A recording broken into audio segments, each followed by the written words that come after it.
Misy moa zany tranga mampalahelo aty amin'ny faritra Moromania satria ny ben'ny tanànany Mangataboangy rehefa nahavita ny fiofanana nandritra ny 2 andro teto Ambositra, nahavita ihany koa ny fametrahana samboady ny alakamisy 20 volana febroary teo, dia niverina mody any Mangataboangy hamonjy ny commune izay ady dimy, dia nisy fanafian-jolahy izay nahazo azy teo amin'ny commune Ambanivohitra Itrema anelanelan'le Ambavaloza kely sy Akafotra, 20 km miala ny commune Ambanivohitra Itrema izy io.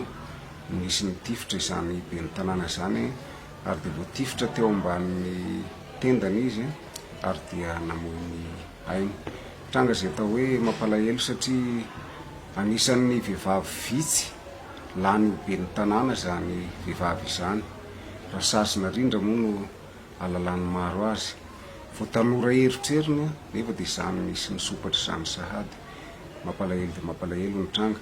Ny fepetrany raisina moa zany dia nidina any ny commandant groupement mitondra ny ekipa. Anampy ny commandant ny compagnie sy ny ekipa any ary ny bio azy efa any toerana. Hanao savahaony ny toerana iny hijery izay navandoza ary araka ny loharanom-baovao nampitain'ny commandant groupement dia hidina ihany koa ny commandant ny surgéne Fianaratsoa.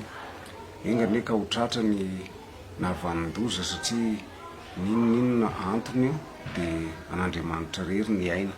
Tsy tokony hisy olombelona zany afaka andatsakaina fa tsy mety zany ary atao hoe tsy toe-tsaina malagasy.